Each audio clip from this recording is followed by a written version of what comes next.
Alhamdulillah, tidak pernah berhenti lisan kita selalu bersyukur, berterima kasih kepada Allah Subhanahu wa taala. Dua susunan kata ini kita sudah maklumi dan ketahui bersama-sama adalah kata-kata syukur. Berterima kasih kepada Allah atas semua nikmat yang Allah berikan kepada kita tidak terkecuali. Sudah terlalu banyak air, oksigen, cahaya, pakaian, makanan, minuman, transportasi, tempat tinggal dan apa saja yang sudah kita sama-sama rasakan, semua itu dari Allah Subhanahu wa taala, dan Allah membolehkan kita menikmati selama halalan thayyibah yang dibolehkan dan juga terjaga kualitasnya, dan kita syukuri.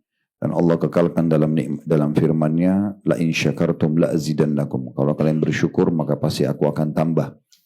Termasuk Allah masih memberikan kita pada hari ini umur, kesempatan kita untuk menambah amal-amal soleh kita. Tidak pernah jenuh kami mengingatkan kembali, kalau di masa lalu kita sudah mengerjakan amal-amal saleh, maka hari ini kita tinggal menambah volumenya supaya lebih memberatkan timbangan amal hari kiamat. Kalau di masa lalu ada yang belum kita sempurnakan, hari ini kesempatan kita sempurnakan. Kalau di masa lalu masih ada yang belum kita kerjakan, hari ini kesempatan kita kerjakan. Dan kalau di masa lalu masih ada dosa-dosa, maka kesempatan kita untuk bertaubat dan kembali kepada Allah sehingga selamat dari hukuman. Dan tinggal bagaimana kita pertahankan sampai wafat semua ketaatan-ketaatan kita. Sebagaimana Allah mengatakan, wa'bud rabbaka hatta ya'tiyakal yakin. Sembahlah Tuhanmu sampai datang kepadamu kematian. Selanjutnya kita panjatkan salam hormat kita kepada utusan Allah Nabi besar Muhammad sallallahu alaihi wa ala alihi wa sahbihi wasallam, sebagaimana Allah telah perintahkan kita untuk mengucapkan salam hormat tersebut. Seperti biasa, bila Allah SWT mudahkan, kita akan lanjutkan pada buku kita Riyadus Shalihin, tulis oleh Imam Nawawi rahimahullah. Semoga Allah ikhlaskan niat kita dan jadikan ini sebagai tambahan amal saleh buat kita, baik yang hadir offline ataupun online tentunya. Kita akan masuk ke kitab baru, kitab ke-11, yaitu tentang jihad.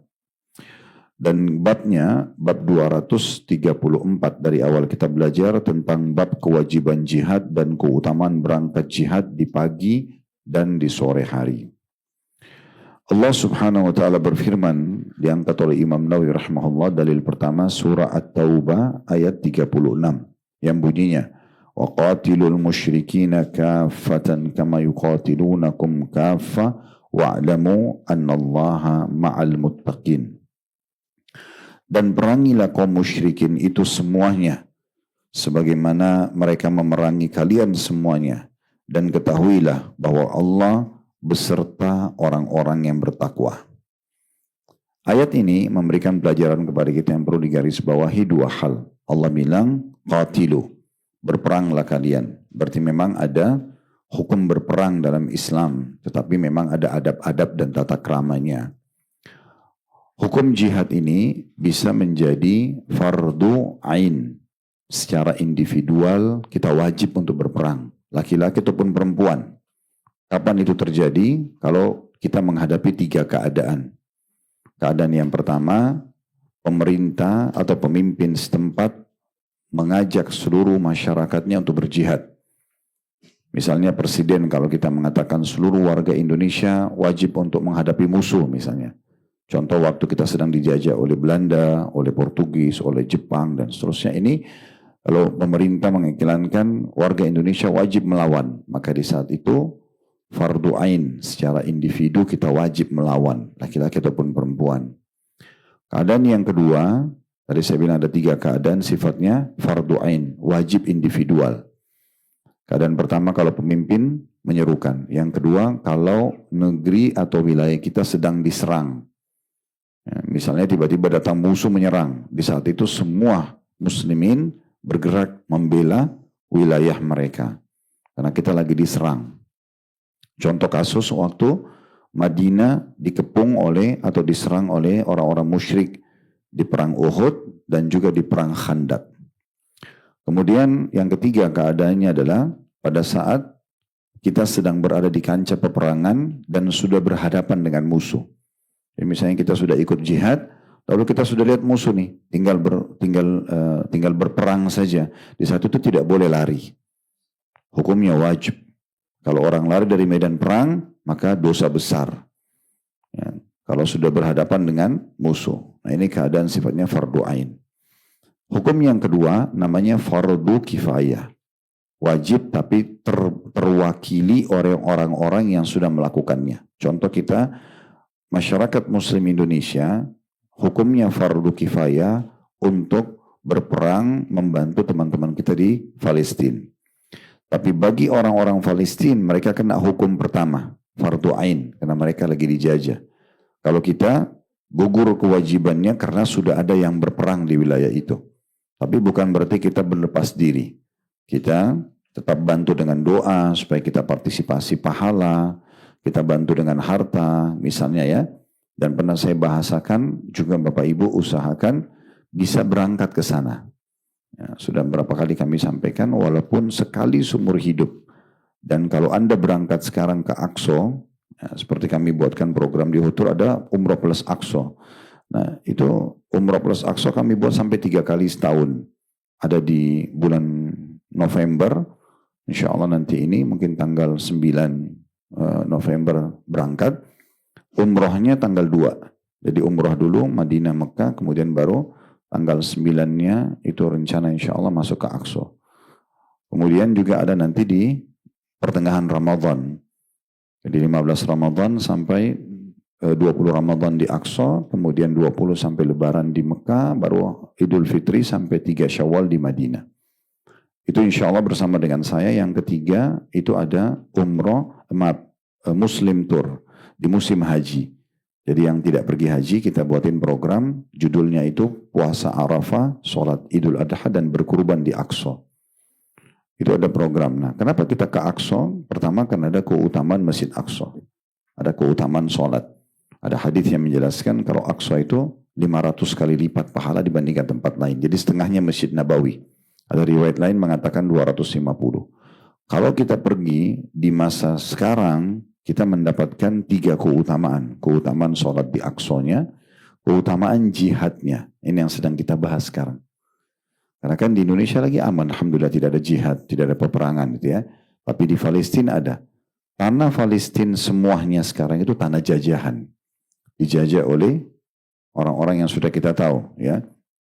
Semoga Allah merdekakan teman-teman kita di sana. Dan saya yakin satu waktu mereka akan merdeka. Karena banyak hadis yang menjelaskan kalau memang di akhir zaman Palestina akan merdeka gitu ya.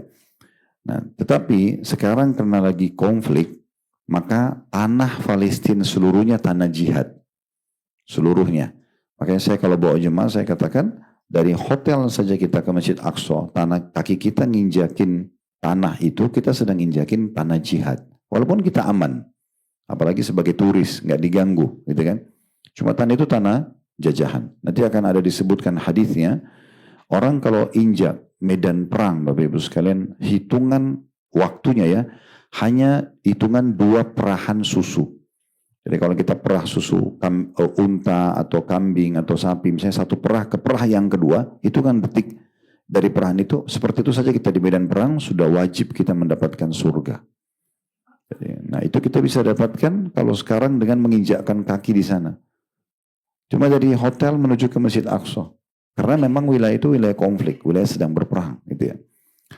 Kemudian yang ketiga kita bisa dapat pahala ribat.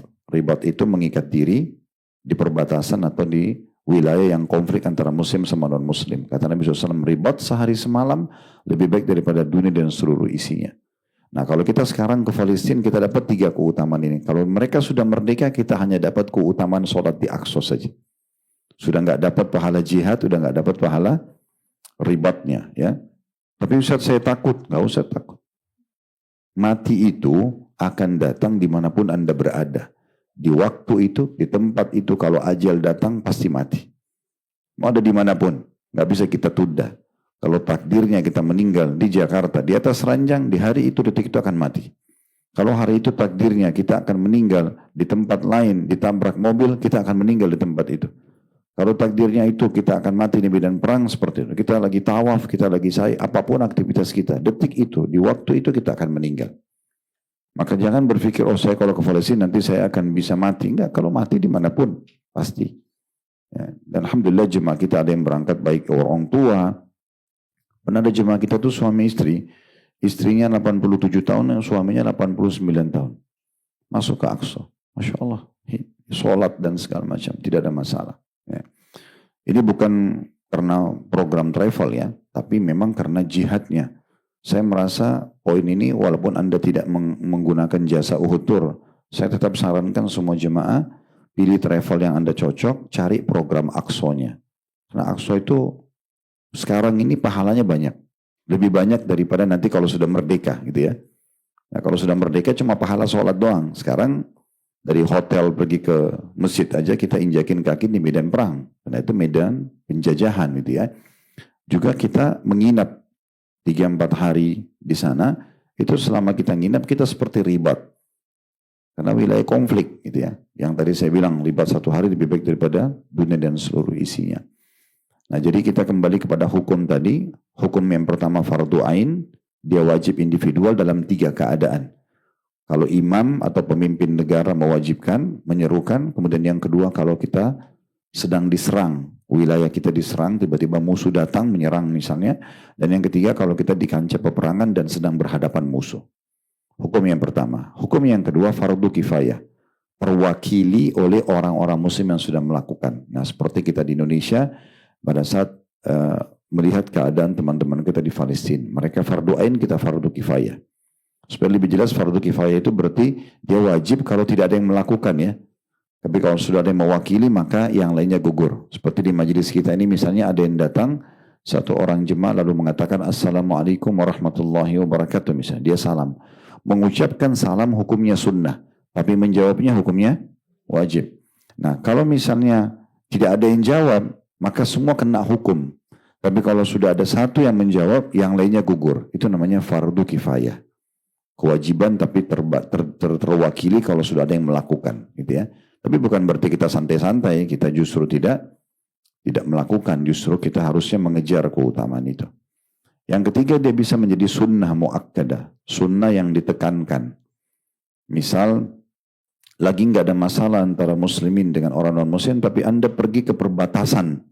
Sengaja memang kalau satu waktu terjadi peperangan Anda mau ikut partisipasinya itu sunnah saja ya. Seperti itu kurang lebih hukumnya ya. Tentu ada tambahan para ulama berhubungan dengan masalah jihad itu juga bisa menjadi makruh atau bahkan tidak dibolehkan kalau seorang anak pergi tanpa izin orang tuanya ya. Misalnya jihadnya sifatnya sunnah ya. Bukan fardu ain tadi ya. Kalau dia fardu kifayah atau sunnah ini wajib izin sama orang tua.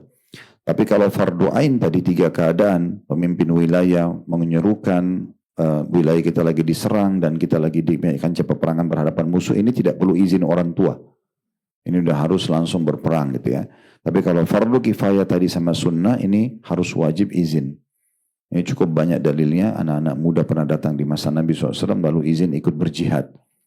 Lalu Nabi tanya apakah kedua orang tua masih hidup? Dia bilang iya. Kata Nabi SAW, ya, apakah sudah izin? Belum. Baik, pulanglah, izin sama mereka dulu. Atau pada mereka berdua dalam riwayat lain, ya itu berbaktilah. Seperti itulah. Sama ada juga anak muda pernah bilang, kata Nabi SAW, bagaimana kau tinggalkan orang tuamu? Dia mengatakan dalam kondisi menangis. Kata Nabi SAW, pulanglah dan hibur mereka sampai ya mereka tidak sedih lagi. Jadi memang seperti itu. Itu berhubungan dengan masalah hukumnya ya. Baik sekarang kita ambil tadi pelajaran dari ayat surah At-Taubah ayat 36. Saya bilang tadi ada 2 hal yang digarisbawahi. Potongan pertamanya digarisbawahi waqatilu dan berperanglah kalian. Ini tadi sebabnya kenapa kita jelaskan hukum-hukum itu. Ya. Kemudian ada juga potongan yang kedua. Ya. Kama yuqatilunakum kafah. Sebagaimana mereka memerangi kalian. Nah berarti kita sekarang yang sedang dibahas dalam ayat ini, kalau kita diperangi, kita memerangi. Ya. Islam tidak pernah buat masalah. Ya. Tidak diperintahkan kita sengaja buat kekacauan gitu ya. Tapi kapan kita diganggu, agama kita dicoreng, ya gitu ya. Muslimah dihinakan, atau apalah syiar-syiar agama, jilbab, Quran, maka kita berperang gitu ya. Kita berperang, dan ini perang suci tentunya. Dan perlu digarisbawahi beberapa adab-adab ya. Adab yang pertama itu harus ikhlas karena Allah. Siapa yang berperang karena hanya untuk dibilang jagoan, pahlawan gitu ya, kesatria atau apalah istilah-istilah yang seperti ini, atau hanya untuk pamer-pamer, maka tidak diterima ibadah jihadnya. Nggak diterima ibadah jihadnya. Karena pernah ada sahabat bilang, ya Rasulullah, dalam sebuah hadis, saya mau berperang karena Allah, tapi saya juga ingin dipuji. Nah, apakah jihad saya diterima? Iya, maksudnya saya supaya dibilang pahlawan. Boleh nggak itu? Kata Nabi SAW, tidak bisa. Jadi nggak bisa ketemu antara ibadah yang diikutkan sedikit pun niat dengan urusan dunia, ya baik pujian, berbangga-bangga, ya itu semua tidak bisa. Jadi betul-betul harus ikhlas karena Allah. Sebenarnya semua ibadah sama ya. Kayak sholat misalnya, nggak boleh kita sholat. Boleh nggak saya sholat? Saya khusyuk karena Allah. Tapi ya supaya mertua juga tahu kalau saya sholat, misal. Atau supaya teman saya tahu saya juga sholat. Nah itu nggak boleh. Berarti nanti akan lebih kepada riyaknya. Makanya dalam sebuah hadis Bukhari, hadis Qudsi, Allah berfirman, kata Allah SWT, aku adalah zat yang paling berlepas diri dengan kesyirikan, dipartnerkan. Siapa yang mempartnerkan aku dengan sesuatu, aku biarkan dia dengan partnerku. Biarkan dia buat dia. Ya udah, dia mau dipuji sama manusia, dipuji aja. Tidak ada pahala di sisiku. Selesai. Jadi Allah itu betul-betul harus murni. Nggak bisa. Ada unsur sedikit riya, selesai semuanya. Nggak ada pahalanya. Itu yang pertama. Yang kedua, ya, harus mengetahui ya syarat-syaratnya, diantaranya tadi izin pemerintah. Nggak boleh kita sampai sekarang boleh nggak orang Indonesia tiba-tiba datang keluar dari Indonesia pergi Palestina bantu orang langsung perang di sana? Nggak boleh, harus izin. Pemerintahnya izinkan nggak? Apalagi membawa nama negara gitu ya. Sama juga tadi anak muda kalau masih punya orang tua dia harus izin juga gitu ya.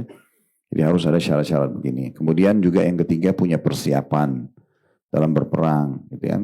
Persiapan-persiapan itu apakah harta, fisik, keterampilan. Karena Allah bilang dalam surah Al-Anfal, wa'iddu lahum mastata'tum min quwwah. Ya, persiapkanlah semampu kalian maksimal apa yang kalian bisa untuk berperang melawan musuh-musuh Allah itu. Kemudian yang keempat memahami fikih jihad itu sendiri. Seperti contoh masalah membunuh musuh ya. Dimulai dulu dari fikih jihad ini, sebelum berperang kita menawarkan kepada musuh 3 hal. Jadi yang pertama kita tawarkan dulu masuk Islam. Kalau mereka nolak baru kita tawarkan jizyah. Jizyah ini upeti. Mereka bayar ya. Kemudian yang ketiga baru berperang. Kemudian juga yang perlu difahami adalah pada saat kita sedang berperang kita tidak boleh mutilasi kalau membunuh musuh ya. Tidak boleh membakar, tidak boleh membunuh wanita dan anak-anak kecil. Ya. Ini semua hukumnya harus difahami baik-baik. Karena Nabi SAW pernah menemukan ada beberapa wanita terbunuh di medan perang, lalu beliau melarang untuk membunuh wanita. Gitu ya. Atau membunuh orang yang sudah menyerah. Diserahkan senjatanya, udah saya menyerah, ditawan aja. Gak boleh langsung dibunuh. Kecuali nanti panglima perangnya yang tentukan. Ini ada hukum-hukum sendiri. Tadi saya bilang juga nggak boleh mutilasi, nggak boleh potong tangan orang, cungkil matanya, nggak ada. Orang tusuk, selesai mati ya udah. Kena peluru mati selesai. Karena sebenarnya targetnya pada saat membunuh musuh adalah keburukannya berhenti. Nah, dengan dia mati sudah selesai sebenarnya, ya kan? Selesai, nggak ada lagi yang perlu kita nggak ada hubungannya sama fisik dia. Kita hubungannya adalah dengan masalah dia meninggal maka kekufurannya berhenti. Nah seperti itu kurang lebih. Ya.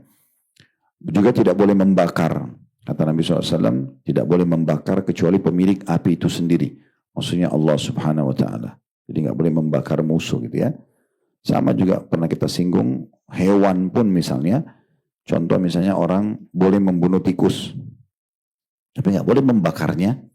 Misal contoh, udah bunuh selesai. Ya, memang kalau harus dibunuh dengan cara yang paling mudah, walaupun dia hewan boleh dibunuh, tetap saja ada adab dan tata keramanya. Nah, ini juga perlu diperhatikan. Ya. Termasuk dalam masalah fikih ini adalah tidak boleh mengambil harta rampasan perang sebelum dikumpulkan ke panglima perang.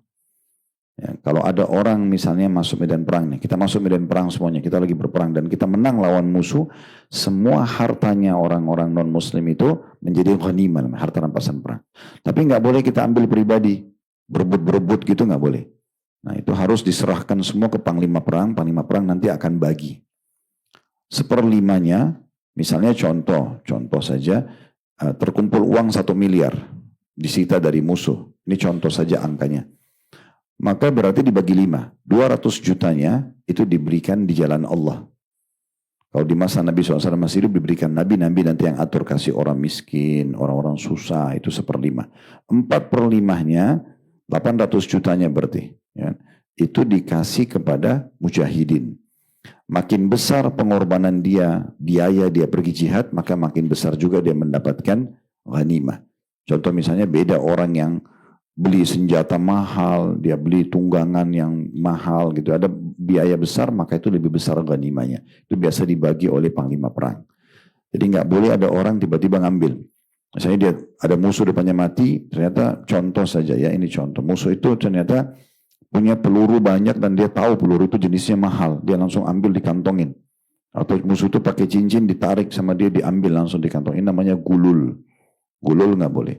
Ya, pernah ada satu orang budak Nabi SAW bernama Kirkirah di perang Khaybar. Nah, tadi Mas Roni sempat singgung kita ada umroh Sirah Nabawi tanggal 5 Agustus kita akan ke lokasi perang.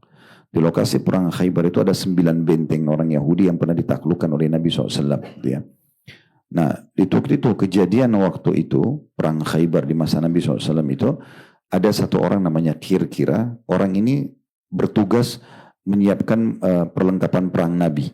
Pelanahnya Nabi, pedangnya, perisai dan segala pokoknya perlengkapan perang. Subhanallah orang-orang Yahudi di Khaybar itu mereka takut menghadapi muslimin. Jadi mereka cuma lempar panah dari dalam benteng ke arah muslimin. Non-stop lempar anak panah banyak banget gitu kan. Tapi kuasa Allah muslimin banyak yang selamat. Ada jadi korban sedikit sekali. Yang sempat jadi korban adalah Kirkirah ini, kena panah. Maka beberapa sahabat bilang, ya, berita gembira buat dia karena dia mati syahid. Baginya surga. Kata Nabi SAW tidak. 1 lembar sapu tangan yang dia ambil dari harta rampasan perang sebelum dikumpul ke panglima, itu sudah cukup mengharamkan dia masuk ke dalam surga. Sapu tangan aja. Jadi ternyata dia dapat sapu tangannya orang Yahudi, ya, terus diambil dikantongin sama dia. Tidak ada nilainya sapu tangan, tapi dia ngambil sebelum pembagian. Namanya gulul. Ini nggak boleh. Ini hal-hal penting. Satu-satunya keadaan yang boleh kita ambil dari musuh kalau terjadi duel sebelum berkecamuk peperangan. Pernah dengar di perang Badr ada sahabat-sahabat 3 orang, Hamzah, Ali, ya. Kemudian berduel dengan tokoh-tokoh Quraisy, tapi belum berkecamuk perang. Nah di saat duel awal, gitu kan, terus menang secara pribadi boleh diambil buat yang membunuh musuh, tapi sebelum berkecamuk. Tapi kalau perang lagi berkecamuk itu nggak bisa, harus setelah perang dikumpulkan dikasih pada panglima perang. Nah, ini diantara hal-hal yang harus difahami baik-baik berhubungan dengan masalah jihad. Jadi bukan orang terjun bebas semaunya begitu saja, apalagi menyalahgunakan nama jihad ya. Itu pernah terjadi, semoga Allah kasih hidayah beberapa anak-anak muda kita, karena entah dari mana mereka dibakar semangatnya, terus oke, bom, bunuh diri. Terjadi berapa kali di Jakarta, di Bali itu hari kan. Ini semua tidak benar. Ini bukan jihad. Ini merusak nama jihad. Gak ada orang bom dirinya mati baru dianggap dia mati syahid. Dia bunuh diri namanya itu. Kalau dia masuk medan perang, lagi berkecamuk perang, dia bawa bom, dia lempar ke musuh, dia kena percikannya baru dia mati mungkin. Nanti dia niat bunuh diri dari awal. Kan gitu. Walaupun mereka menamakan itu bom syahid. Itu gak bisa. Dia bunuh diri. Ya. Di masa Nabi SAW tidak pernah terjadi seperti ini. Ada di antara mereka berdalil, pernah kan ada sahabat minta dilempar masuk ke benteng musuh. Itu minta lempar ke dalam benteng musuh, karena memang benteng musuh ini terlalu kuat, tidak ada yang bisa buka pintu gerbangnya. Dia masuk ke dalam, dan dia tahu keterampilannya, dia hadapi musuh sampai dia berhasil buka benteng musuh. Itu nggak bisa jadi dalil orang bunuh diri. Nggak nyambung itu. Gitu kan? Kalau kita masuk berperang melawan musuh sendirian, oke, itu nggak masalah. Sampai kita terbunuh itu bisa saja. Ya, contohnya itu karena penyalahgunaan itu ya. Orang banyak nggak paham masalah ini. Ya. Semoga Allah kasih hidayah. Itu berhubungan dengan masalah kama yuqatilunakum kafah. Sebagaimana mereka memerangi kalian secara keseluruhan. Lihat ayat di situ ya. Kemudian potongan yang ketiga mungkin dari ayat yang bisa kita ambil faedahnya, wa'lamu annallaha ma'al muttaqin. Potongan akhir ayat, ketahuilah Allah selalu bersama dengan orang-orang yang bertakwa. Makanya Umar bin Khattab radhiyallahu anhu kalau mau ngutus pasukan, beliau bilang begini, ketahuilah jumlah kalian, kuantitas, dan juga baik itu jumlah pasukan, persenjataan, itu semua kurang gitu ya. Jumlah kalian, kuantitas kalian secara jumlah dan juga baik itu personel ataupun senjata. Serta juga keterampilan kalian. Gitu ya. Itu di bawah musuh, kata Umar. Tapi mereka kufur kepada Allah.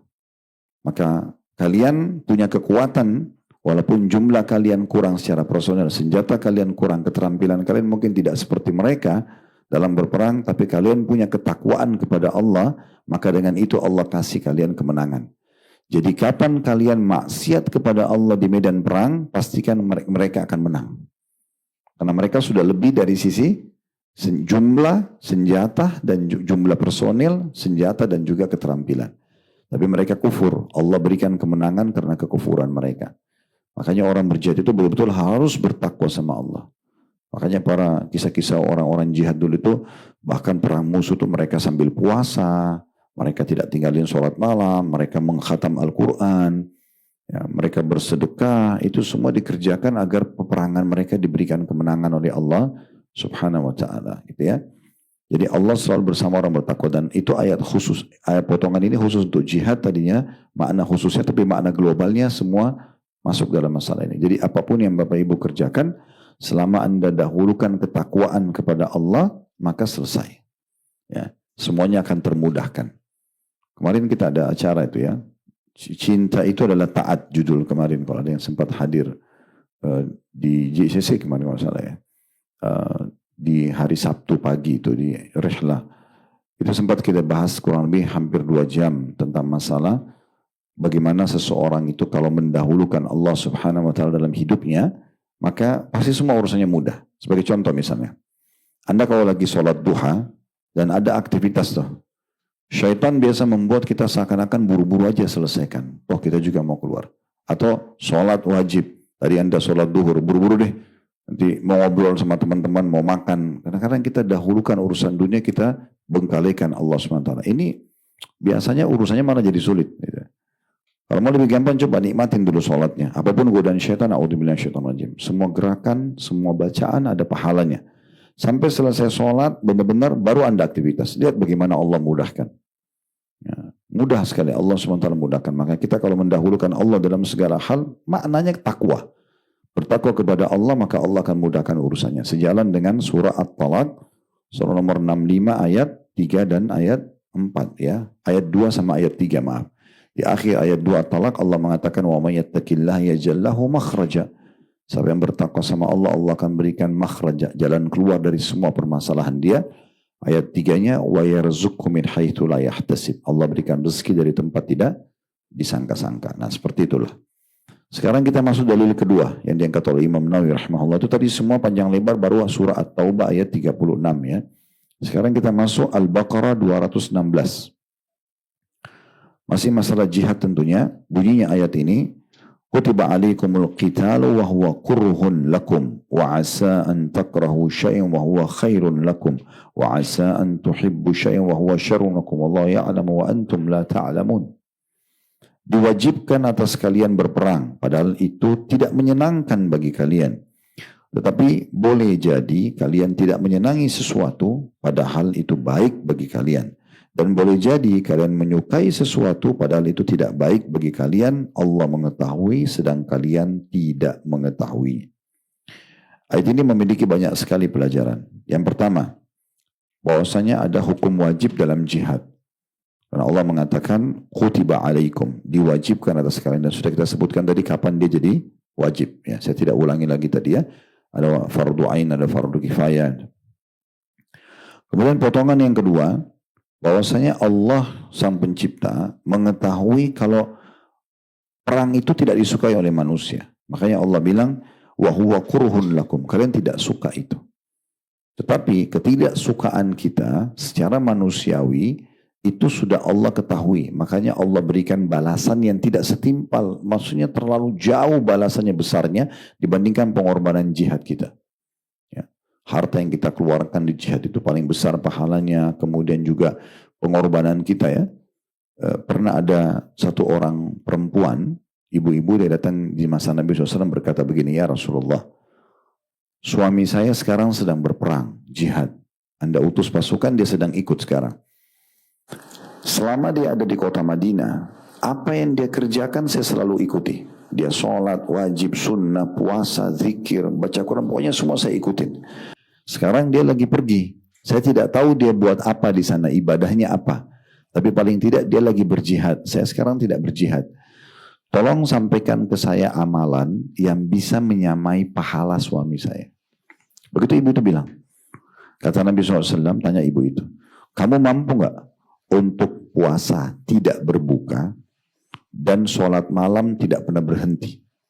Kata ibu itu, saya tidak mampu. Kata Nabi SAW, begitulah antara kamu dengan suamimu. Terlalu jauh. Lalu dalam riwayat lain kata Nabi SAW, dan kalaupun kau mampu lakukan, kau tidak akan bisa menjangkau pahalanya. Jadi setiap langkah, ya, bahkan ada hadis tentang masalah kuda yang dipakai berperang itu, kalau sudah dipakai berperang, maaf ini, bahasa hadisnya begitu ya, kotorannya, tinjanya, kencingnya itu pahala bagi mujahidnya. Kuda yang dipakai berperang. Nah itu.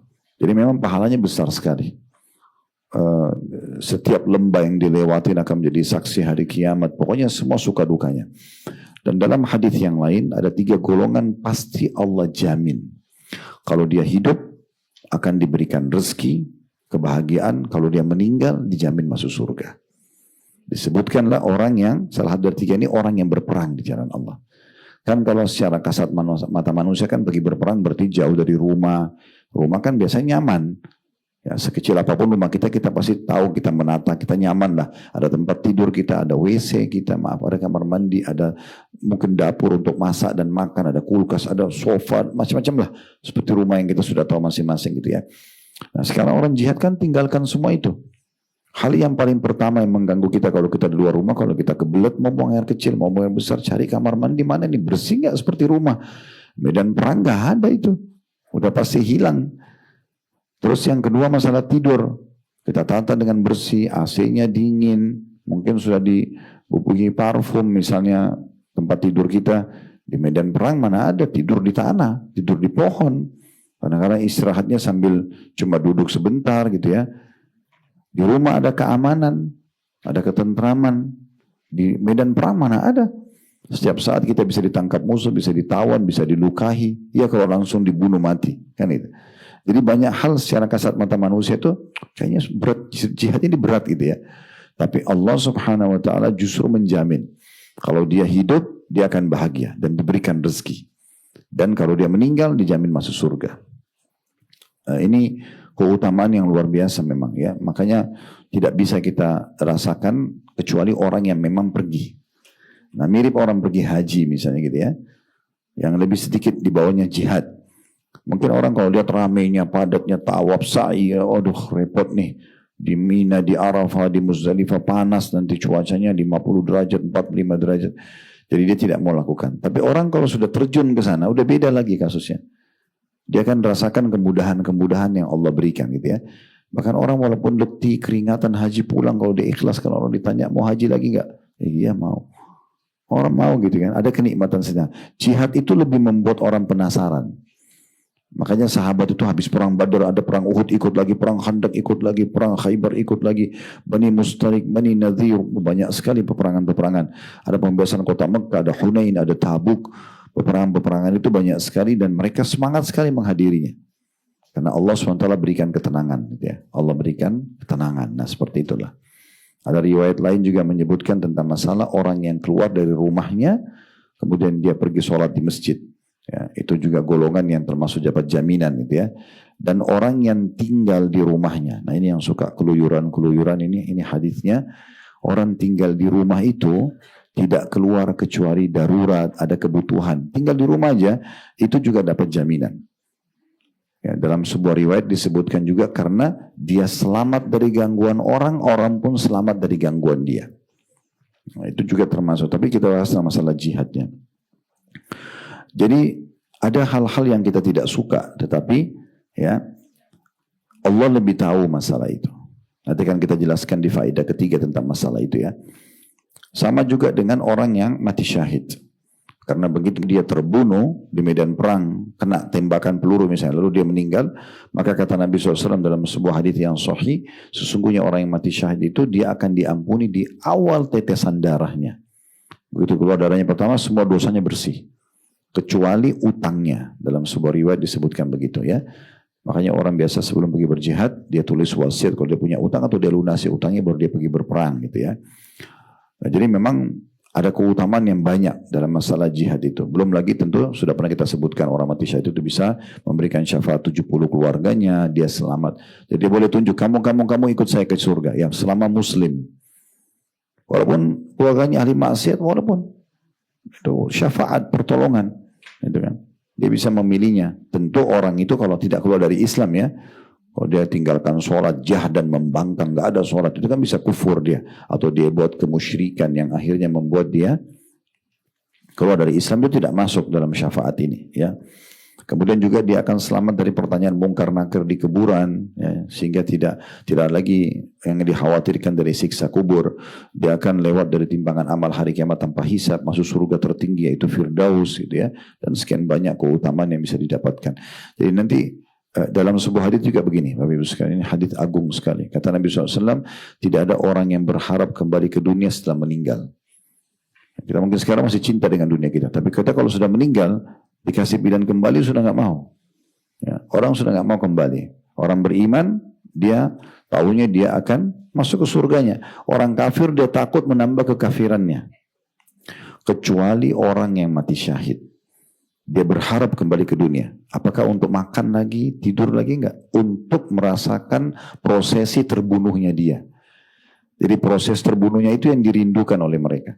Sampai kata Nabi SAW, karena begitu dikena peluru atau dikena tebasan pedang, di saat itulah pengampunan dosa didapatkan. Surga dia bisa dapatkan. Jadi enggak berimbang antara sedikit sakit itu dengan yang didapatkan. Bahkan kata Nabi SAW, sesungguhnya orang yang mati syahid tidak merasakan kecuali seperti cubitan yang kecil. Walaupun besar, kepalanya kena bom, lebas, itu nggak dirasain sama dia. Biasanya cuma seperti gigitan semut atau cubitan yang kecil saja. Dan kata Nabi SAW, demi zat yang jiwaku dalam genggaman saya, demi Allah, aku berharap berperang terbunuh mati syahid. Lalu aku dihidupkan lagi. Lalu aku terbunuh lagi. Lalu aku dihidupkan lagi. Lalu aku terbunuh lagi. Jadi sebenarnya matinya itu justru sebuah kenikmatan. Cuma kita tidak rasakan. Allah rahasiakan itu. Allah memberikan kita teorinya. Nah, sekarang tinggal yakin atau tidak. Karena pondasi agama kita ini semuanya keyakinan. Semua keyakinan. Ya, tidak boleh kita ragu sama sekali. Saya sholat selama ini terima nggak nanti balasannya? Saya puasa terima nggak? Saya sedekah terima nggak? Itu nggak boleh ragu. Sebagaimana kita harus yakin juga orang-orang kafir, musyrik itu akan dihukum oleh Allah. Pasti. Nggak ada keraguan. Ya. Makin kita yakin, makin sempurna iman kita. Nah, seperti itu. Itu pelajaran kedua diambil dari potongan firman Allah, wa huwa kurhun lakum, dan itu kalian tidak suka dengan perang itu. Kemudian selanjutnya, faedah ketiga, wa asa an takrahu syai'an wa huwa khairun lakum, wa asa an tuhibbu syai'an wa huwa syarrun lakum. Allah ya'lamu wa antum la ta'lamun.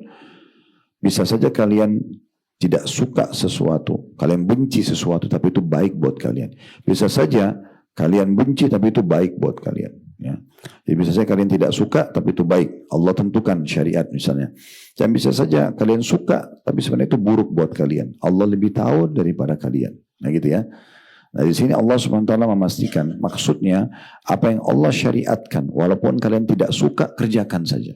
Pasti baik buat kalian. Ya sholatnya, ya puasanya, ya ini, ya itu. Kita nggak butuh Bapak Ibu sekalian tunggu dulu, oh gerakan sholat itu bagus nggak sih buat kesehatan? Nggak penting. Walaupun nanti misalnya muncul survei, oh ternyata ruku, sujud, segala macam itu bagus buat kesehatan. Itu hanya pelengkap. Bagi seorang muslim dikerjain dulu, urusan nanti itu. Bagi kita harus yakin semua yang Allah syariatkan baik. Mau sholatnya, mau sedekahnya, mau jihadnya, mau apa saja, semuanya baik. Semuanya baik. Ada ditemukan hikmahnya atau tidak, tetap kita yakin karena Allah yang mensyariatkan. Oleh karena itu nggak usah ragu, terima. Apapun yang Allah syariatkan, kerjakan saja. Ya. Mau wajib, mau sunnah, hukumnya tetap kita kerjakan. Dan kita yakin itu baik buat kita. Ya. Berapa banyak Bapak Ibu sekalian, Ada hal-hal yang Allah selamatkan kita. Kita nggak jadi nikah sama fulan, kita nggak jadi investasi di tempat A misalnya. Ternyata setelah sekian tahun kita baru tahu, baik buat kita. Allah lebih tahu. Oh syukur ya dulu saya nggak investasi sana. Oh syukur saya dulu nggak jadi nikah sama dia. Kita tahu setelah sekian tahun. Kalau kita bersangka baik kepada Allah, maka Allah akan berikan sesuai dengan prasangka kita. Makanya dalam hadis Bukhari, kata Nabi SAW, Allah berfirman, hadis Qudsi, Ana inda dhanni abdi bi, faliyadun nabi masya. Aku sudah dengan prasangka hamba, aku boleh dia sangka, terserah dia. Dia sangka baik, ya sudah, dia baik, dia akan dapatkan gitu. Ya, walaupun kita sakit, diganggu orang, tetap kita bersangka baik sama Allah. Oh Allah sedang mau memberikan saya pahala dari keburukan, dari kejahatan orang ini. Ada sebuah riwayat menjelaskan beberapa sahabat dan sahabiat Nabi, laki-laki dan perempuan sahabat-sahabat Nabi di Mekah. Mereka waktu disiksa oleh orang-orang musyrik Mekah, digebukin, diinjak, berdarah-darah, panas, terik matahari di depan rumah, di jalanan, dihukum gitu ya. Semua orang menyaksikan. Nggak dikasih minum, ada yang mati sampai kehausan, segala macam itu. Waktu orang-orang musyrik Mekah, karena mereka jengkel dengan umat Islam, mereka kalau mau tiba malam, mereka bilang, kami berhenti menyiksa kalian bukan karena kasihan. Ini yang orang kafirnya bilang pada orang muslimnya. Kami berhenti bukan karena kami kesian, tapi karena kami sudah bosan. Besok kami kembali siksa kalian lagi. Apa jawaban sahabat dan sahabiat Nabi di situ? Dalam riwayat dikatakan mereka bilang, Allah lah yang menggerak kalian untuk menguji iman kami. Maka kami akan bersabar. Coba bagaimana pandangan mereka beda sekali. Ya. Sekarang kalau kita digosipin orang mungkin kita sudah emosional. Padahal kalau kita bersangka baik sama Allah, oh berarti ada pahala yang Allah mau titipkan dari sini. Pernah ditanya kepada Ummul Mukminin wanita suci Aisyah radhiyallahu anha, setelah Nabi SAW meninggal, Abu Bakar meninggal, Umar meninggal, muncul satu tokoh orang Yahudi namanya Abdullah bin Saba, pendiri sekte Syiah. Ya. Itu orang Yahudi pura-pura masuk Islam. Mulai dia sebarin gosip Abu Bakar sama Umar itu mengambil khilafahnya Ali, A, B, C, banyak fitnahnya dia. Yang jelas pada saat itu ada orang-orang awam tidak paham ikut-ikutan. Caci maki Abu Bakar, caci maki Umar. Mereka tidak tahu siapa Abu Bakar sama Umar ini. Cukup saja hadis Nabi SAW, Abu Bakar dan Umar pemimpin orang dewasa di surga. Orang-orang mulia gitu ya, mertua Nabi, kekasih Nabi. Yang jelas pada saat itu ditanya kepada Aisyah, wahai Ummul Mukminin, bagaimana pendapat anda dengan orang yang mencaci maki Abu Bakar sama Umar? Padahal semua dua-duanya sudah meninggal. Aisyah tersenyum sambil mengatakan, saya tidak melihat kecuali Allah ingin menambahkan pahala buat keduanya setelah keduanya meninggal. Sebagian salaf pernah lagi duduk, pas dia baru beli kurma, masih dengan tangkainya ranum, dia mau nikmatin, muridnya datang lalu mengatakan, wahai imam, imam kalau kita itu kita kiai, ustadz gitu ya. Ada si fulan menggosipin anda. Dia senyum, dia bungkus kembali kurmanya, dia bilang sama muridnya, bawa ini kasih hadiah ke orang itu, baru bilang, terima kasih udah berbagi pahalanya. Sebagai balasannya kurma ini. Ini resep supaya tidak mudah keriput dan ubanan. Jangan semuanya mau ditanggapi, sedikit-sedikit emosi, berantem. Aduh. Makanya baru masih 30, 40 sudah kelihatan sudah 60 tahun gitu ya. Karena memang selalu maunya ribut, berantem saja. Apa saja semua mau ditanggapin, gak usah ditanggapin. Apalagi yang bermain di media, sibuk dengan komen-komennya orang. Habis umur buat itu. Prinsipnya Anda sedang lakukan perbuatan benar dalam syariat atau tidak. Kalau benar gak usah peduli manusia. Jalan saja. Jalan saja. Kalau Anda buat salah dalam pandangan Allah, syariat Allah baru Anda takut di situ. Ya, karena Allah tidak menentukan sesuatu kecuali baik. Ya. Walaupun kita tidak suka gitu ya. Nah, seperti itu kurang lebih gambaran. Jadi bersangka baik dengan Allah subhanahu wa ta'ala. Karena bisa saja kita benci sesuatu tapi itu baik buat kita. Bisa saja kita suka sesuatu tapi itu buruk buat kita. Dan Allah lebih mengetahui dari kalian. Gitu ya. Baik, kita masuk sekarang. Dalil yang ketiga tentang jihad yang kata Imam Nawawi rahimahullah adalah surah At-Taubah ayat 41. Ayat ini berbunyi, masih di halaman 785 lanjut ke 786 ya. Infiru khifafan wa thiqalan wa jahidu bi amwalikum wa anfusikum fi sabilillah. Al-ayah. Artinya berangkatlah kalian kata Allah. So, kalau ada jihad pergi ya. Baik dengan rasa ringan, merasa oke nih, lagi fit, oke, atau rasa berat. Walaupun kita rasa, aduh bisa nggak sih, saya mampu nggak, lawan, ikut, pergi. Selama ada peluang gitu ya. Kerjakan, sedekah, baca Quran, majelis ilmu, datang, kerjakan. Jangan lemas-lemas gitu ya. Mau kita semangat, mau kita sedang tidak, pergi saja kerjakan. Selama itu perintah agama, nanti Allah akan mudahkan. Dan berjihadlah dengan harta dan juga jiwa kalian di jalan Allah. Sama ayat ini kita korek lagi, mutiara ilmunya. Yang pertama, ya, di sini adanya perintah Allah, berangkatlah kalian, pergilah, ya, berperang di jalan Allah Subhanahu wa taala. Ya, tadi sudah saya bilang ya, kalau di hari-hari kita sekarang peluang mendapat keutamaan ini, kita belum masuk ke hadis ya. Nanti kita akan masuk ke hadis-hadis tentang keutamaan jihad banyak sekali. Seperti ada hadis yang berbunyi, makbarrat kadama abdin fatamassuhun nar. Tidak mungkin dua telapak kaki hamba yang tersentuh debu medan perang tersentuh dengan api neraka. Memang kita bisa dapat keutamaan itu. Nah sekarang kita bisa injakin kaki kita di Palestina. Kalau kita tidak bisa, dengan langkah kaki kita minimal bantu dengan harta. Teman-teman kita sekarang di sana butuh bantuan gitu ya. Jadi kita disuruh berangkatlah ya. Baik dalam keadaan ringan maupun rasa berat. Khususnya ayat ini tentang jihad, tapi globalnya semua ibadah. Tadi sudah saya jelaskan. Seperti hadir majelis ilmu begini, mungkin tadi sebelum Bapak Ibu datang, bisa saja ada godaan, sudahlah online aja, atau udahlah nanti aja, kesempatan nanti taklim yang selanjutnya. Dia tidak sadar dalam satu pertemuan berapa banyak ayat, berapa banyak hadis, berapa banyak mutiara ilmu yang bisa diambil, berapa banyak kisah-kisah, berapa tebal iman yang Allah kasih kita, sehingga kita bisa punya bekal beberapa bulan, beberapa tahun ke depan dengan satu kali pertemuan. Sayang sekali gitu ya. Tapi tadi karena Bapak Ibu paksain, enggak, saya mau datang, saya mau pergi taklim. Misal contoh, nah itu kan, itu yang dikatakan tadi berangkat. Berangkat pergi majelis ilmu, berangkat pergi ke masjid untuk sholat, berangkat pergi Jumat laki-laki misalnya, berangkat pergi jihad, berangkat pergi haji umroh, pergi. Walaupun berat atau ringan, pergi aja. Selama Anda masih dimudahkan pergi, jangan ikutin rasa malas itu ya. Begitu tidur malam, bangun malam, bangun, walaupun ngantuk bangun, uduk, coba uduk, sholat aja, kerja, nanti Allah berkahi. Nanti Allah SWT berkahi. Itu pelajaran pertama. Jadi secara khusus jihad, secara umum adalah semua ibadah. Kita dalam kondisi semangat atau tidak, tetap kerjakan. Ya. Dalam sebuah hadis kata Nabi SAW, sesungguhnya segala sesuatu itu punya masa semangat dan masa kendor. Ya. Nah, siapa yang di masa kendornya, dia tetap kembali kepada sunnah. Kemudian perintah Nabi, perintah akan tetap dikerjakan walaupun dia lagi malas banget. Sampai Aisyah mengatakan Rasulullah SAW itu kalau lagi letih misalnya, tetap beliau sholat malam walaupun duduk. Tetap dikerjakan. Karena boleh orang sholat sunnah duduk walaupun tidak ada udhurnya. Cuma pahalanya setengah pahala orang yang berdiri. Gitu ya. Jadi tetap kita kerjakan. Kita coba berusaha untuk kerjakan. Dan kata Nabi SAW, siapa yang pada saat dia masih kendor, masa kendor dia kembali ke sunnah, maka dia telah mendapatkan hidayah. Dan siapa yang menuju kepada yang lainnya, maka dia telah keliru. Nah seperti itu. Itu pelajaran pertama. Pelajaran yang kedua, adanya susunan jihad. Jihad yang paling afdal yang disebutkan dalam ayat ini. Harta dan jiwa. Digabungin dua-duanya. Dan umumnya Bapak Ibu sekalian, ayat-ayat tentang jihad dimulai dengan harta. Umumnya. Makanya Nabi SAW juga kalau mau jihad, beliau kumpulin dulu sahabat. Ayo kumpulin harta.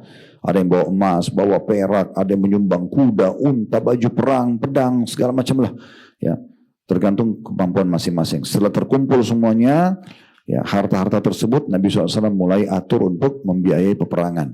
Baru dibukalah pendaftaran orang yang mau berjihad dengan jiwanya. Nah seperti itu. Ya, berarti jihad yang paling afdal menggabungkan dua-duanya, menggabungkan hartanya dan jiwanya. Dan lebih afdal lagi kalau dua-duanya habis di jalan Allah. Habis diinfakkan semua, dia pun tidak pulang lagi, mati syahid. Ini adalah jihad yang paling afdal. Karena memang seorang muslim atau muslimah kalau masuk medan perang targetnya mati. Ya, kata para ulama kita, bahwasanya perbedaan antara pasukan muslim dengan pasukan kafir itu, kalau orang kafir berharap tidak mati, tidak luka dan kembali ke keluarganya. Kalau orang muslim tidak, masuk medan perang berharap tidak kembali. Memang mau mati syahid, gitu kan. Para suami-suami di masa Nabi SAW, mereka perang, mereka semangat untuk tidak pulang. Istrinya juga mendoakan supaya suaminya mati syahid, supaya dia juga dapat syafaatnya, dapat pertolongannya, gitu kan. Jadi memang begitu, beda sekali jihad kita. Bayangkan orang masuk medan perang mau mati dengan orang masuk medan perang takut mati. Itu bedanya antara pasukan muslim sama pasukan kafir itu. Karena kita memang maunya mati syahid, gitu kan? Dan subhanallah orang mati syahid ini dipilih Bapak Ibu sekalian. Walaupun Anda masuk medan perang, lalu kemudian Anda menerobos musuh, tetap tidak mati kalau belum Allah pilih. Ya, makanya Allah bilang dalam Al-Quran, liyattakhidha minkum syuhada. Dengan jihad itu Allah pilih siapa yang akan mati syahid. Yang paling tulus banget, nah itu Allah kasih. Contoh misalnya di perang Uhud itu ada sahabat bernama Abdullah bin Haram radhiyallahu anhu. Perang Uhud terjadi hari Sabtu, hari Jumat sudah sampai informasi di Madinah dari mata-mata Nabi SAW, maka Abdullah bin Haram di hari Jumat malam itu begadang, nggak tidur sampai besok pagi. Kita bayangkan kalau kita mau ada aktivitas besok, kita pasti istirahat cukup kan. Ini beliau malah begadang. Apa doanya semalam untuk minta agar Allah karuniai dia mati syahid dan menjadi orang yang pertama mati syahid di perang Uhud, dan Allah kabulkan. Makanya waktu habis dikubur Abdullah bin Haram oleh anaknya Jabir namanya, habis dikubur Jabir lewat depan Nabi. Nabi bilang, "Hai Jabir, mau saya sampaikan kepadamu tentang berita ayahmu?" Dibilang, "Tentu saja ya Rasulullah." Kata Nabi SAW, semua orang yang mati syahid diajak bicara oleh Allah melalui hijab. Ada hijabnya. Mereka tidak ketemu sama Allah. Kecuali ayahmu. Langsung tanpa hijab. Itu Abdullah bin Haram radhiyallahu anhu. Kisahnya luar biasa. Dia menjadi salah satu dari 70 orang syuhada Uhud. Biasanya kita kalau ke lokasi Uhud itu, kita selalu datang ke situ dan menceritakan kisah itu.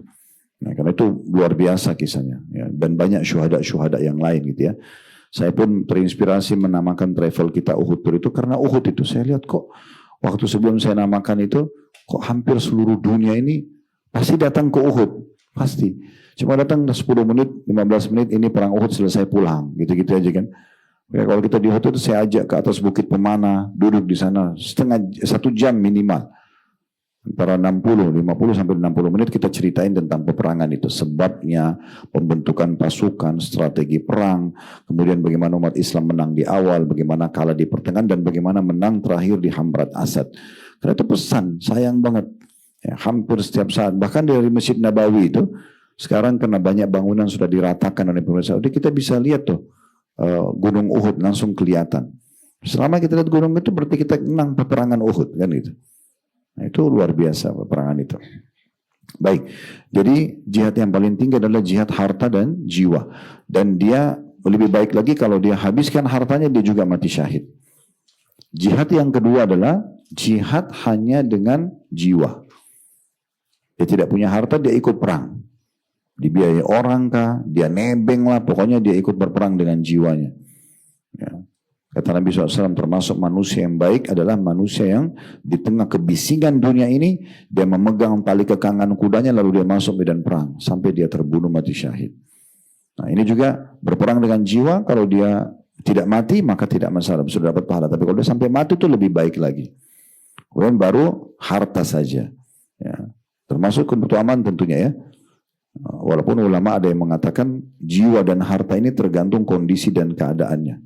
Tergantung kondisi dan keadaan. Ada keadaan di mana harta lebih afdal daripada jiwa, ada keadaan jiwa lebih afdal daripada harta. Nah, kayak kita sekarang di Indonesia ini, jihad yang paling lebih afdal adalah harta kita. Karena memang kita nggak bisa ke Palestina misalnya. Nah, jangan berhenti untuk membantu, cari yayasan sosial yang mempunyai bantuan Palestina ya. Nah, tadi kalau saya bilang kalau Anda bisa berangkat ke sana juga positif. Berangkat sambil bawa, karena kalau kita ke Masjid Aqsa itu ada kotak amal di Masjid Aqsa itu. Nah, kalau jemaah berangkat sama saya, Ustaz mau nyumbang, itu kotak amal, langsung taruh aja di sana. Kita nggak lalu yayasan lagi, tinggal kasih aja. Masukkan sendiri, bisa bantu langsung ke orang-orang yang tidak mampu di sana. Misal, contoh itu termasuk. Ya, tapi kalau kita tidak ke sana, minimal kita selalu sisipkan mungkin setiap bulan beberapa rupiah yang kita rutinkan. Tadi sempat Mas Roni bilang, kami punya yayasan sedekah kreatif, Bapak Ibu kami ajak untuk jadi donatur tetap. Nah itu supaya bisa ikut setiap bulan berapa yang rutin, ya udah saya sisipkan aja deh 100.000, 200.000, terserah antara Anda sama Allah. Karena kami ini baik travel, baik yayasan ini kan cuma wadah, mempermudah saja. Ya, kali antara Anda sama Allah. Kadang-kadang kalau saya di Mekah itu sering bawa, kalau yang pernah ikut Uhud mungkin tahu, saya ajak ke yayasan sosial resmi di Mekah. Ini Bapak Ibu ya, ini buat Quran, ini buat ini buat ini. Silakan nyumbang sendiri. Karena ada yang tanya, Ustaz saya sumbang berapa? Jangan tanya saya. Itu antara Anda sama Allah, terserah. Saya cuma mudahkan saja urusannya. Selebihnya antara Anda sama Allah SWT. Anda juga kalau pergi haji dan umrah pakai travel, sebenarnya itu cuma jasa. Antara itu ibadah Anda sama Allah. Anda sedang transaksi dengan Allah. Travel dapat berapa sih? 10% keuntungan. Selebihnya kan Anda nikmatin hotelnya, pesawatnya, busnya, mobil, segala, makan, minum. Anda nikmatin. Jadi uang itu kembali ke Anda sendiri. Jadi jangan sampai menilai negatif tentang masalah penawaran-penawaran dari travel. Itu wadah, memudahkan saja. Kan gitu. Kemudian kita masuk ke ayat sesudah. Ya. Sekarang kita masuk ke At-Taubah ayat 111. Ya. Jadi itu sudah selesai di At-Taubah 41 ya. Ayat At-Taubah 111 berbunyi Innallaha ashtara minal mu'minina anfusahum wa amwalahum bi anna lahumul jannah yuqatiluna fi sabilillahi wa fayaqtuluna wa yuqtalun wa'dan alaihi haqqan fit tawrati wal injili wal qur'an wa man awfa bi ahdihi minallah fastabshiru bi bai'ikum alladhi bay'atum bih wa dhalika huwal fawzul azim. Sesungguhnya Allah telah membeli dari orang-orang mukmin baik diri maupun harta mereka dengan memberikan surga untuk mereka. Mereka berperang di jalan Allah sehingga mereka membunuh atau terbunuh sebagai janji yang benar dari Allah di dalam Taurat, Injil dan Al-Quran. Dan siapakah yang lebih menepati janjinya selain Allah? Maka bergembiralah dengan jual beli yang telah kalian lakukan itu, dan demikian itulah kemenangan yang agung. Ayat ini banyak sekali belajarnya juga. Yang pertama, ya, bahwasanya orang-orang mukmin bisa membeli surga. Surga bisa dibeli. Ya, pembelian surga itu dengan jiwa dan harta kita. Jiwa itu kayak kita berperang dengan Allah, kita mati syahid. Atau kita selalu memang mengabdikan diri kita buat agama Allah. Ya, Bapak Ibu selalu saja tiap hari sibuk untuk ngurus agama Allah. Ya, mungkin orang buat majelis taklim seperti ini, punya pesantren, tahfidz Quran, bagian percetakan Al-Quran, dia sibuk tiap hari apa nih buat agama Allah. Ada di waktu hidup dia pengorbanan yang dia lakukan untuk agama Allah. Mungkin para guru-guru kita mengajar misalnya tiap hari, ini itu semua sama. Orang yang menggerakkan dirinya untuk membeli surga. Karena itu kan untuk surga semuanya ya. Kita bergerak pergi ke masjid, sholat, ke majelis ilmu, silaturahim keluarga, jenguk orang sakit, kan kita menggerakkan diri kita ya. Begitu juga dengan harta, suka menginfakkan harta yang di jalan Allah. Ya. Sibuk, setiap hari ada jadwal. Saya kan pernah bilang ya, mudah-mudahan bisa dijalankan. Saya, Bapak Ibu jadi donatur tetap buat yayasan, atau Bapak Ibu cari masjid dekat rumah aja. Coba masjid itu, kalau masjid itu memang aktivitasnya banyak, izin, bisa nggak listriknya masjid saya yang bayar? Ibu blok aja itu, Bapak Ibu ambil masjid itu, Ibu yang bayar dan Bapak yang bayar listriknya. Misalnya apalah ya, gaji imamnya, setiap dia ngimamin sholat kita dapat pahala. Gaji muadzinnya biar dari saya aja, misal ya, marbot biar saya aja. Nanti pembersihan atau saya kasih deh jasa OB gitu kan, atau cleaning service. Tugasnya dia cuma bersihin masjid tiap hari, kita gaji tiap bulan. Banyak banget. Beliin AC, karpet, ganti mikrofonnya, macam-macam. Penerangannya, banyak sekali. Nah, kita bisa partisipasi di situ. Itu dengan harta. Dan itu. Jadi, saya pernah bilang ya, kalau Bapak Ibu Allah mudahkan datang ke satu masjid, kemudian masjid itu kita temukan kotor, misal kondisinya panas, tua, dan segala macam, maka jangan dihina. Saya sudah pernah bilang itu kalau masih ingat ya. Jangan bilang, masjidnya tadi kotor, jorok banget, bau, panas. Sekarang Bapak Ibu kalau ada tamu datang ke rumah Anda, lalu dia pulang dia bilang gitu, rumahnya ibu itu tadi jorok banget. Anda pasti tersinggung. Bagaimana dengan rumahnya Allah? Kita harus berpikir secara keimanan. Allah sampaikan kaki kita di masjid itu supaya kita punya andil. Nih rumahku ini satu kotor nih, bersihkan. Kamu pahala nggak? Itu pesannya. Ya udah, panggil, bawa karpetnya laundry atau beliin karpet, pasangin AC, cat yang terang, perbaikin bangunannya mau rubuh, kamar mandinya ganti semua kerannya, kan pahala. Apalagi kalau tempat itu kita jarang datangin ya. Saya pernah membahasakan kalau masih ingat, Allahu alam kalau nggak ingat lagi itu ya. Tapi yang jelas saya bilang setiap kali Bapak Ibu datang ke satu lokasi tinggalkan bekas. Ada bekas kita di situ. Datang ke Jepang, cari masjid. Di mana ada masjid nggak situ? Sumbang sesuatu. Ada bekas kita di situ. Ada amal kita di situ. Kasih Quran, kasih sesuatu. Pergi kemana? Ada bekas, gitu ya. Tinggalkan bekas kita. Kita tidak tahu kita kembali lagi atau nggak di situ, ya. Terutama berhubungan dengan masalah agama, gitu ya. Itu penting, meninggalkan bekas. Makanya pernah ada sahabat satu suku ya. Mereka tinggal jauh dari Masjid Nabawi, terus mereka mau pindah dekat Masjid Nabawi. Mau pindah. Niatnya baik, supaya sholatnya dekat dengan Nabi. Begitu Nabi dengar, satu suku ini mau pindah. Mereka jual semua rumah-rumahnya, pindah dekat Masjid Nabi supaya dekat. Kata Nabi SAW, jangan kalian pindah. Rumah-rumah kalian dan langkah-langkah kalian ke masjid itu dicatat menjadi bekas buat kalian. Jadi saksi hari kiamat. Jadi semua itu, makanya kita meluangkan waktu untuk jalan, beribadah kepada Allah itu luar biasa itu. Ya. Ya seperti itulah. Ini pelajaran pertama. Jadi kita bisa beli surga dengan harta dan jiwa kita. Ya, jangan pernah ada peluang sedekah yang Bapak Ibu bekalikan. Ya, ada minta untuk masjid, oke, yayasan, oke, apalah, ya anak yatim, janda susah, bantu aja. Punya andil. Walaupun kita misalnya tidak bisa kasih semuanya, tapi kita punya andil di situ. Ya. Ini ada bantuan masjid 50 juta, ya udah saya ikut 3 juta deh. Ya, misal 2 juta, ya masalah kemampuan kita. Tapi kita punya andil. Ya, gitulah kurang lebih ya.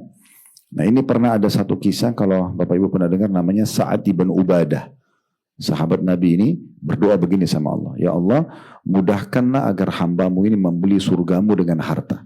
Dia minta agar dikayakan sama Allah. Allah menjadikan kaya. Sa'ad ibn Ubadah salah satu orang yang kaya raya. Dan betul-betul dia buktikan setelah Allah bukan betul rezeki, tiap hari sedekah. Ya, tiap hari. Ya, seperti itu kurang lebih. Kemudian pelajaran yang kedua, adanya perintah untuk berperang. Ini jadi saksi bahasan kita. Yuqatiluna fi sabilillah fayaqtuluna wa yuqtalun. Mereka berperang jalan Allah, mereka membunuh atau mereka terbunuh. Betul, di medan perang boleh kita membunuh musuh ya, tapi ingat musuh yang memang sudah melawan, namanya kafir harbi. Kafir ada dua, ada kafir zimmi, ada kafir harbi. Kafir zimmi itu orang kafir yang tidak buat masalah sama umat Islam. Tetangga-tetangga kita orang non-muslim, satu negara, satu wilayah, nggak boleh kita ganggu. Nggak boleh kita bilang non-muslim matiin aja lampunya, ambil aja hartanya, nggak boleh dalam Islam. Tapi kalau kafir harbi, dia keluar dengan baju perangnya, ya kayak teman-teman kita sekarang di Palestina, mereka keluar, mereka bantai umat Islam. Nah itu kafir harbi, kita lawan mereka. Kita bunuh mereka, nggak apa-apa. Tapi bunuhnya pun tadi sudah kita sampaikan ya, tidak boleh bakar, nggak boleh mutilasi, gitu kan. Dalam sebuah hadis yang sahih kata Nabi SAW, Allah berfirman, kalau kalian membunuh, bunuhlah dengan cara yang baik. Kata Nabi SAW, kalau kalian membunuh, bunuhlah dengan cara yang baik. Kata Nabi SAW begini, Allah mencatatkan kebaikan dalam segala hal. Kalau kalian membunuh, bunuh dengan cara yang baik. Kalau kalian menyembelih, nyembelih dengan cara yang baik. Tajamkan pisau kalian, tenangkan sembelihan kalian. Menyembelih pun sudah pasti kita nanti mau makan dagingnya tetap harus dengan santun, dengan pisau yang tajam, dengan tidak menyakiti hewan tersebut. Nah itu. Jadi kita bisa membunuh tapi dengan tadi yang sudah sebutkan dalam Islam, dan juga kita terbunuh. Karena memang orang berperang kan bisa membunuh atau dibunuh gitu ya. Pelajaran yang ketiga, bahwasanya perintah jihad dan janji akan masuk ke dalam surga bagi orang yang berjihad dengan harta dan jiwanya itu sudah dicatatkan dalam 3 kitab samawi. Taurat, Injil, dan Al-Quran. Ya. Makanya di zaman Nabi Musa ada jihad, di zaman Nabi Isa ada jihad, di zaman Nabi Musa SAW ada. Jadi ini bukan hal yang baru. Ya. Jadi kalau ada yang mengatakan, oh jihad itu berarti garis keras segala macam, itu orang-orang yang tidak usah didengar gitu ya, nggak perlu banget untuk didengar. Karena emang ini syariat Allah sudah turun di semua agama profetis atau agama samawiyah. Ya. Pelajaran yang keempat, bahwasanya Allah benar dengan janjinya, tidak boleh ragu. Ini tadi saya bilang pondasi agama kita, keyakinan. Ibu dan bapak harus yakin. Saya sholat dapat nggak pahalanya? Saya puasa dapat nggak? Saya haji dapat nggak? Ini saya sedekah nanti diganti nggak sama Allah? Harus wajib yakin. Nggak boleh kita ragu. Sebagaimana ini orang kafir, ini orang munafik masuk neraka nggak? Masuk neraka, pasti. Nggak ada keraguan, nggak boleh ragu. Makin yakin dengan janji Allah, maka makin sempurna imannya. Saya pernah bahas Bapak Ibu sekalian 2 jam lebih itu tablik akbar. Judulnya, Saudaraku inilah pondasi agamamu. Itu bahas masalah keyakinan 2 jam. Nanti bisa lihat di playlist YouTube kami. Kalau di handphone itu Anda buka Khalid Basama Official di YouTube, nanti cari playlist, klik, tinggal cari judulnya tablik akbar, judulnya ketahuilah, Ya, saudaraku, inilah pondasi agamamu. Kalau Bapak Ibu buka di TV di kamar, di rumah, dia tidak pakai playlist lagi. Khalid Basma Social diketik, diklik logonya, keluar nanti semua, tinggal dicari judul ceramah yang kami bilang tadi. Jadi memang itu bicara masalah pondasi, keyakinan. Perlu didengarkan 2 jam lebih kami ceramah tentang bagaimana membangun keyakinan dalam Islam. Karena memang Allah bilang di sini, "Oman aufa bi ahdihi minallah." Siapakah yang lebih menepati janji daripada Allah? Jadi Allah nggak mungkin. Kalau kita misalnya, maaf ya, ini contoh saja. Bapak Ibu kerja di satu perusahaan misalnya, atau Anda sekarang sedang punya kolega, partner bisnis misalnya. Apa yang membuat Anda tetap langgeng kerja di situ? Dan Anda yakin akan terima gaji akhir bulan. Apa yang membuat kita yakin dengan orang punya perusahaan ini? Karena kita yakin mungkin orangnya jujur kan gitu. Nah, kalau manusia aja kita bisa percaya, kenapa kita nggak percaya sama Allah? Kan jadi aneh itu ya. Kita yakin teman ini pasti tidak akan tipu saya, atasan ini pasti akan kasih gaji saya, ini perusahaan ini pasti akan benar karena dia terkenal, namanya Harun dan segala macam. Itu manusia. Manusia bisa saja bohong, bisa menipu, tapi Allah nggak mungkin. Allah itu selalu memiliki sifat-sifat yang mulia dan sempurna. Kemudian juga yang pelajaran terakhir yang kelima ya, yang keenam. Yang kelima. Tadi yang pertama kan Allah membeli, surga bisa dibeli dengan harta dan jiwa, ya. Yang kedua adanya perintah untuk berperang dan memang berperang jihad itu bisa membunuh atau dibunuh. Yang ketiga janji Allah benar, ya. Yang ketiga itu penyebutan jihad adalah dalam kitab Samawiyah. Yang keempat janji Allah benar, ini yang kelima berarti. Ya. Yang kelima itu adalah bolehnya seseorang menyampaikan berita gembira, Bapak Ibu sekalian. Berita gembira. Jadi misalnya contoh, ada teman kita habis jenguk orang sakit, contoh ya. Kalau kita bilang, bahagia banget ya kamu bisa jenguk orang sakit. Sudah tahu belum ada hadis Nabi itu? Siapa yang menjenguk saudaranya muslim di pagi hari, maka Allah akan datangkan 70.000 malaikat yang mendoakan sampai sore hari. Siapa yang menjenguk orang sakit di sore hari, walaupun sesaat, maka Allah akan datangkan 70 malaikat mendoakan sampai pagi hari. Itu kan kita sampaikan berita gembira supaya dia lebih motivasi. Ada orang baru menikah, ada orang baru buka usaha, ada orang baru punya anak, kita bilang selamat ya. Nah itu boleh. Itu busyrah namanya, berita gembira. Dan itu di zaman Nabi SAW dikatakan oleh para sahabat, kalau Nabi SAW mendapatkan berita gembira, beliau langsung sujud syukur kepada Allah. Dalam riwayat lain Nabi SAW kalau dapat berita yang menggembirakan, beliau mengatakan Alhamdulillahilladzi bini'mati tatimmus salihat. Segala puji dan puja kehadirat Allah yang semua kebaikan tersempurnakan dengan izin. Jadi boleh menyampaikan berita gembira. Dan juga ada adab dalam syariat Bapak Ibu sekalian, kalau ada yang menyampaikan berita gembira pada kita, kita memberikan sesuatu pada dia. Dan misalnya ada orang sampaikan nih, Bu, Pak, selamat ya, anaknya baru melahirkan. Misalnya Anda punya anak, sudah dewasa, sudah nikah, baru melahirkan. Maka orang yang bawa berita kita kasih sesuatu, kasih makanan, bukan cuma ucapin terima kasih gitu ya. Makanya waktu kalau pernah dengar ada 3 orang sahabat yang masyhur disebutkan dalam surah At-Taubah, mereka tidak ikut di perang Tabuk. Tidak ada udurnya, diantaranya Ka'ab bin Malik. Waktu itu mereka diboikot 50 hari lebih. Nggak boleh diajak ngomong, nggak boleh segala macam, pokoknya gitu. Ya, Allah SWT larang karena mereka tinggalkan jihad tanpa udur di perang Tabuk. Nah waktu turun firman Allah menerima taubat mereka, kata Ka'ab, ada 2 orang yang berlari-lari dari masjid menuju ke rumahku. Ingin menyampaikan berita, hai Ka'ab. Yang satu kebetulan menunggangi kuda. Yang satu ya berjalan kaki, lari. Karena yang jalan kaki ini tahu dia tidak akan, dia akan kalah dengan yang pakai kuda menyampaikan berita gembira itu. Maka dia naik ke pohon kurma. Lalu dia teriak, hai Ka'ab, terimalah berita gembira, ayat Al-Quran telah turun menerima taubatmu. Maka Ka'ab bilang, saya nggak tahu harus kasih apa orang ini, maka saya buka baju saya kasih ke dia. Jadi kalau ada orang kasih sampai berita yang menyenangkan buat kita, kita terima kasih sama dia, kita berikan. Kita lagi makan, kasih makanan, kita kasih sesuatu lah gitu ya. Itu normal-normal saja. Baik, ada 2 ayat yang tersisa ya.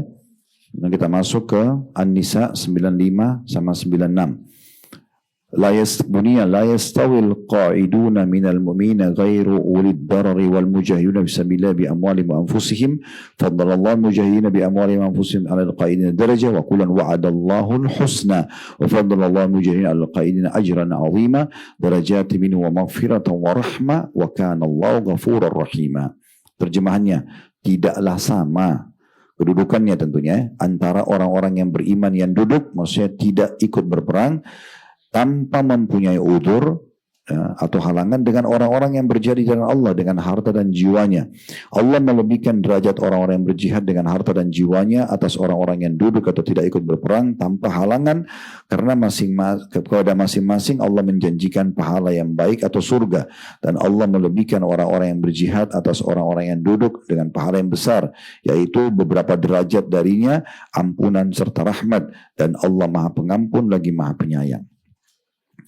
Ayat ini memberikan pelajaran kepada kita yang pertama, adanya perbedaan antara orang yang berjihad dengan orang yang tidak jihad, ya. Dan yang sedang kita bahas ini, kalau jihadnya hukumnya fardu kifayah atau sunnah muakkadah. Ingat tadi kita jelasin hukum di awal, ya. Tidak masuk dalam fardu ain. Jadi kalau ada kesempatan jihad, pilihan, boleh jihad, boleh enggak. Lalu ada orang yang pilih, udah deh saya enggak usah ikut jihad. Tapi ada juga, misalnya si A bilang gitu, si B bilang enggak, saya mau berjihad deh. Nah ini tidak bisa sama, karena orang yang pergi berjihad pasti lebih besar pahalanya, dia dapat keutamaannya. Ini pelajaran pertama, jadi ada perbedaan. Dan di situ ada garis bawahi firman Allah, ghairu ulid darar. Selain orang yang punya kehalangan, kalau orang pincang, matanya buta, sakit itu beda. Tapi kita bicara si A sama si B dua-duanya sehat. Pilihan jihadnya bukan fardu ain. Boleh perang, boleh tidak. Si A tidak pergi, si B pergi. Maka si B pasti lebih tinggi derajatnya di sisi Allah Subhanahu Wa Taala. Di sini yang dijelaskan itu, ya. Kemudian pelajaran yang kedua, bahwasanya Allah Subhanahu Wa Taala akan membedakan derajat antara orang jihad dengan tidak dengan beberapa derajat. Maksudnya di surga, ya. Ada sebuah hadis Bapak Ibu sekalian berbunyi hadis sahih. Saya tidak tahu nanti ada nggak dijelaskan oleh Imam Nawawi, tapi ini disebutkan oleh Al-Mudri dalam kitab Targhib Tarhib beliau, dan itu disahihkan oleh Syekh Albani, di mana Nabi SAW mengatakan derajat di surga itu antara mujahidin, satu derajat ke derajat atas itu 100 tahun. Jaraknya 100 tahun. Jadi bukan jarak lagi 10 km, 20 km, 100 tahun. Mungkin kita keliling dunia semua tidak sampai 100 tahun gitu, ya. Maka satu derajat saja bedanya di surga nanti antara mujahidin itu 100 tahun. Allah bilang di sini apa? Beberapa derajat. Ya. Makna beberapa ini berarti 3 ke atas. Itu bisa ribuan tahun selisihnya antara jaraknya. Jadi jangan sampai kita terkurung dengan kata-kata beberapa seakan-akan kita kecilkan. Enggak. Itu sangat besar karena satu derajat saja itu jaraknya 100 tahun. Dan ada riwayat lain jarak derajat di surga itu antara langit dan bumi. Nah seperti itulah. Terus lagi ditambah di situ di ayat yang 96-nya derajat-derajat yang tinggi dan juga pengampunan serta kasih sayang. Jadi ada banyak yang Allah kasih orang yang berperang, ya. Darajatin minhu wa magfiratan wa rahmah. Derajat-derajat yang banyak, ditambah lagi pengampunan dosa-dosa, ditambah lagi rahmat. Rahmat itu karunia atau kasih sayang Allah, gitu, ya. Kemudian pelajaran yang terakhir, yang ketiga adalah bahwasanya orang-orang beriman yang tidak pergi berjihad, tapi syaratnya bukan jihad fardu ain, ya, bukan yang wajib individual. Ya, bisa ditangkap ini? Ini serius, ini benar nggak ikutin? Oh iya, karena masya Allah serius banget ini, ya. Saya rasa kayak lagi ngajar di kelas kampus ini, nulis. Allahu alam, ini benar nggak ini, ya? Karena kadang-kadang ada yang saya ulangi, buka lagi bukunya, ternyata cuma ditulis saja pada saat itu. Tapi oke lah, lebih baik daripada orang yang tidak belajar itu. Ya. Jadi ini di sini diberikan kepada orang-orang yang hukumnya bukan fardu ain, karena fardu ain wajib perang individual. Berarti di sini perbedaan antara fardu kifayah dengan sunnah muakkadah. Ya. Jadi ini baru kita bahas, ini kita bahas. Nah di sini Allah mengatakan wa kullan wa'adallahul husna. Dua-duanya Allah janjikan husna, surga. Artinya orang juga sampai mati nggak pernah jihad bisa masuk surga asal dia beriman. Tapi beda derajatnya dengan orang yang berjihad, pasti beda. Karena jihad itu keluar aja sudah pahala, setiap langkahnya pahala, setiap banyak banget ujian, cobaannya, suka duka itu pahala semua. Gitu kan. Apalagi kalau sampai dia mati syahid, itu luar biasa. Jadi sangat kecil kemungkinan orang mati syahid kalau tidak ikut berperang. Tapi berperang itu depan mata karena sudah berhadapan sama musuh. Tinggal tunggu satu peluru tebasan musuh benar masuk surga gitu kan. Jadi nggak mungkin disamakan. Nah seperti itulah. Tapi ayat ini memberikan berita gembira kepada orang-orang yang tidak pergi berjihad. Tapi bukan fardu ain ya. Atau orang yang fardu ain tapi punya halangan. Matanya buta, orangnya tua banget, penyakit kronis nggak bisa dia bergerak, perempuan nggak punya keterangan, ibu-ibu punya udzur semua dalam jihad. Anak-anak kecil, ya. Itu walaupun ibu punya peluang ya bisa. Nabi SAW itu kalau berjihad biasanya membawa 20 orang ibu-ibu. Ada yang masak, ada yang obatin orang sakit. Aisyah mengatakan saya pernah ikut perang bersama Nabi SAW sampai saya bagikan air kepada para mujahidin. Dan boleh juga ikut berperang. Seperti Nusaybah binti Ka'ab radhiyallahu anha. Nusaybah ini terkenal sekali kalau Nabi sedang kubadankan jihad dia ajak suaminya, agak anak-anaknya ikut perang semua.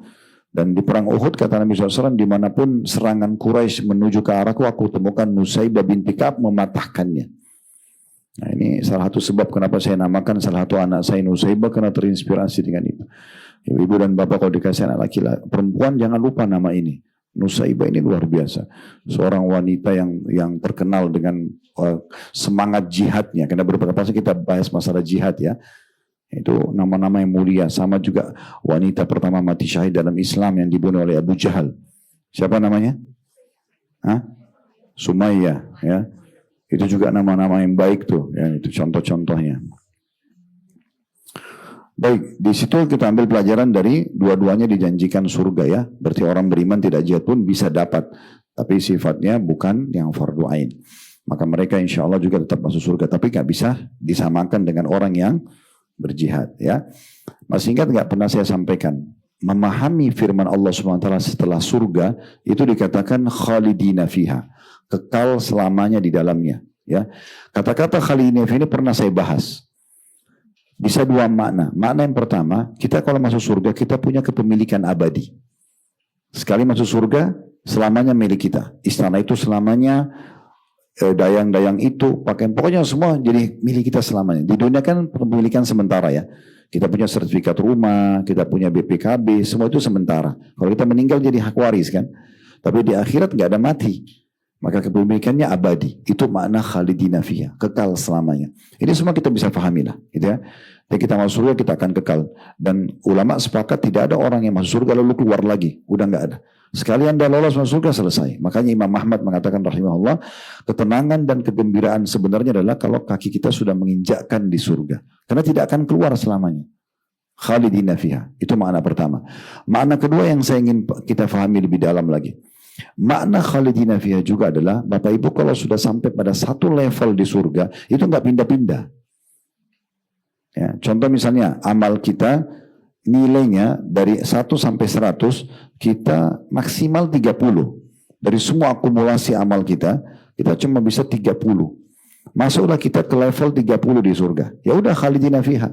Kita nggak bisa pindah selamanya ke level 31, level 32. Ya udah di situ dia. Paham ya? Jadi maksudnya sekarang ini jangan kita mengurang-urangi ibadah kita yang akhirnya tadinya sebenarnya di dunia, karena di dunia kita masih bisa tentukan nih. Kita 30 atau 31, 32, 40, 70, mau 100 bisa. Ya lebih rajin ibadah lebih banyak derajatnya. Tapi penentunya di sini. Di surga sekali masuk udah di situ aja udah. Ya udah kekal selamanya. Kita nggak bisa pindah lagi. Nah, seperti itu caranya. Jadi makanya di sini dikatakan Allah janjikan semuanya surga. Yang tidak jihad dengan jihad, tapi beda. Karena mereka masuk di sini sesuai dengan amalnya nggak akan naik lagi. Ini juga sama, tidak akan naik begitu. Jadi tidak mungkin sama. Mungkin sampai sini aja dulu. Insya Allah nanti kita lanjutin nih ayat sama hadis-hadisnya. Subhanakallahumma bihamdika asyhadu an la ilaha illa anta astaghfiruka wa atubu ilaik. Wa sallallahu ala nabiyyina wa habibina Muhammadin wa alihi wa sallam. Alhamdulillahirabbil alamin. Wassalamualaikum warahmatullahi